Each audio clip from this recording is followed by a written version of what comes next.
انسانوں کی پیدائش سے ہزاروں سال قبل کا زمانہ، جب آسمانوں میں خدا کے ایک مقرب اور چہیتے بندے کی شہرت عام تھی، فرشتوں کو درس دینے والا استاد جسے اللہ نے بلند مقام بخشا تھا، لیکن ایسا کیا ہوا کہ اس نے خدا سے بغاوت کر دی اور دربار الہی سے دھتکار دیا گیا۔ حضرت آدم علیہ السلام کی پیدائش سے قبل آسمانوں پر دو قسم کے مخلوق رہتی تھی، ایک نوری اور دوسری ناری۔ نوری مخلوق نور سے پیدا کیے گئے تھے جسے ملائکہ یا فرشتہ کہا جاتا ہے۔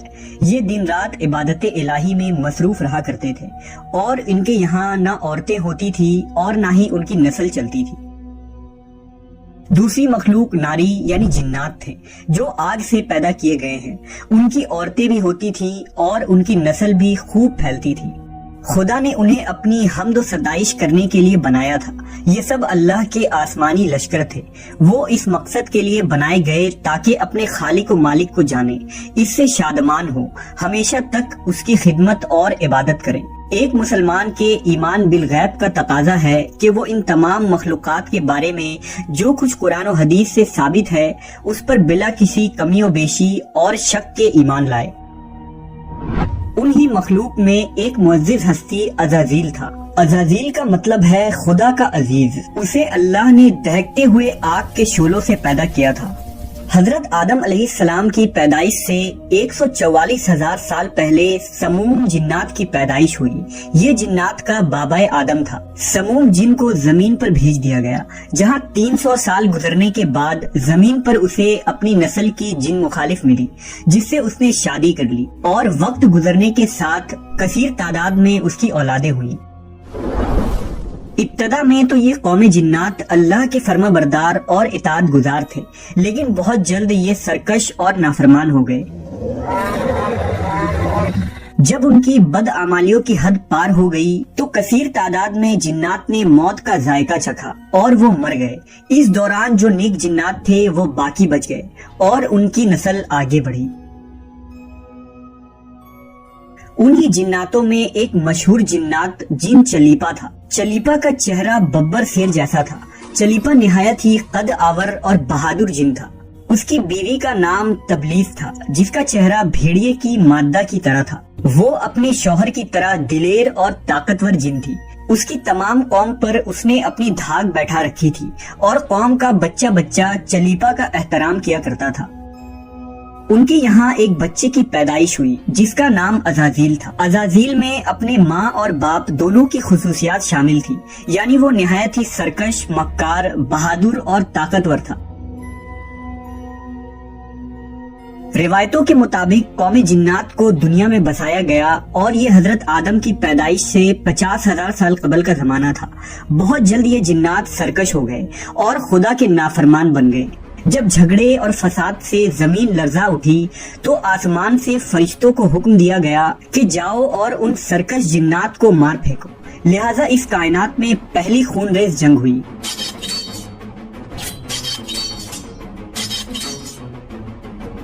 جس میں عزازیل کے ماں باپ یعنی چلیپا اور تبلیس نے بڑی بہادری سے جنگ کی، لیکن فرشتے ان پر غالب آ گئے۔ فرشتوں کا وار ان جناتوں پر اس طرح پڑتا کہ وہ اشک کھا کر گر پڑتے۔ اسی جنگ کے دوران عزازیل کے ماں باپ مارے گئے اور قوم جنات کے سرکش جنوں کو قیدی بنا لیا گیا۔ ان قیدیوں میں شہزادہ عزازیل بھی تھا۔ فرشتے جب اسے بارگاہ الہی میں لائے تو ان کو حکم ہوا کہ عزازیل کی بہترین تربیت کرو۔ چنانچہ فرشتوں نے عزازیل کی تربیت بہترین انداز سے کی۔ عبادت، ریاضت کے طریقے اور آداب سکھائے گئے۔ اس طرح وہ بہت جلد اللہ کا مقرب ترین بندہ بن گیا۔ ایک وقت ایسا آیا کہ عزازیل اللہ کا سب سے چہیتا، عبادت گزار، ریاضت کرنے والا اور زاہد بندہ تھا جس میں اس کا کوئی ثانی نہ تھا۔ حکمت و دانشوری میں بھی اسے کمال حاصل تھا۔ عزازیل اپنی عبادت و ریاضت کی وجہ سے اس درجے تک پہنچ چکا تھا کہ اسے فرشتوں کا معلم مقرر کر دیا گیا اور آسمان والے اسے عابد کہہ کر پکارنے لگے۔ حضرت کعب بن احبار کا بیان ہے کہ عزازیل 40,000 برس تک جنت کا خزانچی تھا، 80,000 برس تک فرشتوں کا ساتھی رہا، 20,000 سال تک فرشتوں کو واز سناتا رہا۔ جس ممبر پر بیٹھ کر عزازیل فرشتوں کو درس دیا کرتا تھا، اسی ممبر کے نیچے حضرت جبرائیل، میکائیل، اسرافیل اور اسرائیل علیہ السلام بیٹھ کر اس کی درس و تدریس سنا کرتے تھے۔ لیکن اللہ کو بخوبی آگاہی تھی کہ یہ اصل میں لعین ہے اور ایک معین مدت کے بعد ذلیل ہوگا، اور اپنے انجام سے غافل اس عزازیل کا خاتمہ کفر کے حالت میں ہوگا۔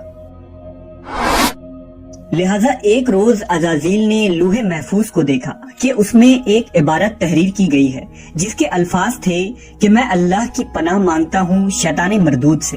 اس عبارت کو پڑھتے ہی عزازیل غالباً 2000 سال تک روتا رہا اور بارگاہ الہی میں حاضر ہو کر دریافت کرنے لگا کہ اے رب العالمین، یہ شیطان رجیم کون ہوگا جس سے پناہ مانگی جائے گی؟ اللہ نے عرض کیا، ہمارا ایک ایسا بندہ جسے ہر نعمت سے سرفراز کیا جائے گا مگر ایک حکم نہ ماننے کی وجہ سے وہ مردود ہو جائے گا۔ عزازیل نے خواہش کی کہ میں اس ملعون کو دیکھنا چاہتا ہوں، جس پر اللہ کی جانب سے عرض کیا گیا کہ تو جلد اسے دیکھے گا۔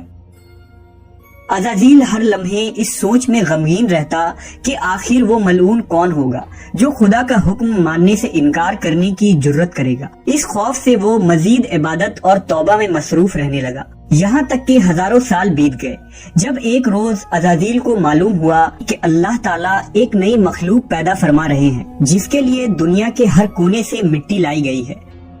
اللہ تبارک و تعالیٰ نے حضرت آدم کے پتلے کو اپنے دست قدرت سے پیدا فرمایا اور یہ بغیر روح کے 40 سال تک اسی حالت میں پڑا رہا۔ فرشتے جب اس کے پاس سے گزرتے تو گھبرا جاتے، ان میں سب سے زیادہ گھبرانے والا ابلیس تھا۔ یہ اس کے پاس سے گزرتا تو اسے مارتا، جس کی وجہ سے اس جسم سے ایسی آواز نکلتی جیسے کھنکھناتی مٹی کی ٹھیکری سے نکلتی ہے۔ اور پھر وہ دن بھی آ گیا جب رب العالمین نے فرشتوں سے فرمایا کہ میں زمین پر اپنا ایک نائب بنانے لگا ہوں، وہ زمین پر میرے احکام کو نافذ کروائے گا۔ فرشتوں نے عرض کیا، اے پاک پروردگار، یہ زمین پر فساد برپا کریں گے اور یہ آپس میں خون ریزی کریں گے، جبکہ ہم تو دن رات آپ کی تسبیح کرتے رہتے ہیں اور آپ کی پاکی بیان کرتے ہیں۔ اللہ نے فرمایا، جو کچھ میں جانتا ہوں وہ تم نہیں جانتے۔ پھر اللہ نے حضرت آدم کو تمام چیزوں کے نام سکھا دیے اور انہیں فرشتوں کے سامنے پیش کرتے ہوئے فرمایا، اگر تم سچے ہو تو مجھے ان کے نام بتاؤ۔ انہوں نے کہا، تو پاک ہے، ہم تو اتنا ہی جانتے ہیں جتنا تو نے ہمیں بتایا ہے، بے شک تو بڑے علم و حکمت والا ہے۔ پھر اللہ نے فرمایا، اے آدم، ان چیزوں کے نام بتا دو۔ پھر حضرت آدم نے انہیں نام بتا دیے تو فرمایا، کیا میں نے تمہیں نہیں کہا تھا کہ میں آسمانوں اور زمین کی چھپی ہوئی چیزیں جانتا ہوں، اور جو تم ظاہر کرتے ہو اور جو تم چھپاتے ہو؟ پھر فرشتوں کو حکم دیا گیا کہ آدم کو سجدہ کرو، لہذا انہوں نے سجدہ کیا، مگر عزازیل نے سجدہ سے انکار کیا۔ اللہ نے فرمایا، تجھے سجدہ کرنے سے کس چیز نے منع کیا جبکہ میں نے تجھے حکم دیا؟ وہ کہنے لگا، میں اس سے بہتر ہوں کہ تو نے مجھے آگ سے بنایا اور اسے مٹی سے بنایا ہے۔ میں ایسا نہیں کہ اس انسان کو سجدہ کروں جسے تو نے سڑے ہوئے کھنکھناتے گارے سے پیدا کیا ہے۔ اللہ نے فرمایا، اب تو یہاں سے نکل جا، کیونکہ تو مردود ہو چکا ہے اور قیامت تک تجھ پر میری پھٹکار ہے۔ عزازیل نے کہا، اے میرے رب، مجھے روز محشر تک کی مہلت دے دے۔ فرمایا، جا، میں نے تجھے متعین وقت کے دن تک مہلت دے دی۔ اس نے کہا، مجھے تیری عزت کی قسم، میں ان سب کو یقیناً بہکاؤں گا، ان پر حملہ کروں گا، ان کے آگے سے بھی اور پیچھے سے بھی، اور ان کے دائیں جانب سے بھی اور بائیں جانب سے بھی، اور آپ ان میں سے اکثر کو شکر گزار نہیں پائیں گے۔ اللہ نے فرمایا، یہاں سے ذلیل و خوار ہو کر نکل جا، ان میں سے جو شخص تیرا کہنا مانے گا میں ان سب سے جہنم کو بھر دوں گا۔ اور یوں بارگاہ خداوندی سے دھتکارے جانے کے بعد عزازیل ابلیس بن گیا۔ اپنی غرور و تکبر اور رونت کی بنا پر اس کی ہزاروں سال کی عبادت و ریاضت ضائع ہو گئی اور اسے عرش سے فرش پر پٹک دیا گیا۔ اسلام کے علاوہ دوسرے مذہبی کتابوں اور عقیدوں میں بھی ابلیس یا عزازیل کا ذکر ملتا ہے۔ یونانی کتابوں میں اسے اپولین اور کتاب مقدس میں لوسیفر یا سیٹن کہا گیا ہے۔ زمانہ قدیم سے ہی ایک منفرد مذہب اور گروہ اس شیطان یا لوسیفر کی پوجا کرتے آ رہے ہیں، جن کا ماننا یہ ہے کہ خدا سے لوسیفر کا بغاوت کرنا بالکل درست تھا۔ وہ عزازیل کو ایک عظیم قوت قرار دے کر خدا کی مخالف میں کھڑا کرتے ہیں اور شیطان کی عبادت کرتے ہیں۔ اس مذہب کے ماننے والوں کو سیٹنسٹ کہا جاتا ہے۔ روایتوں کے مطابق ابلیس کی موت کا وقت اسرافیل کے پہلے اور دوسرے سور پھونکنے کے درمیان کا وقت ہے، جب اسے دی گئی مہلت پوری ہو چکی ہوگی اور وہ ذلیل و خوار ہو جائے گا۔ قرآن مجید کے مطابق روز حشر خدا کے فیصلے کے بعد ابلیس اپنے پیروکاروں سے اعلان برات کرتے ہوئے کہے گا کہ تم اپنے گناہوں کے خود ذمہ دار ہو۔ نیز وہ کہے گا کہ خدا نے تمہیں سچا وعدہ دیا تھا اور میں نے جو وعدہ تمہیں دیا تھا میں اس کی مخالفت کرتا ہوں۔ مجھے تم پر کسی قسم کا کوئی تسلط حاصل نہیں تھا سوائے اس کے کہ میں نے تمہیں بلایا اور تم نے میری پکار پر لبیک کہا۔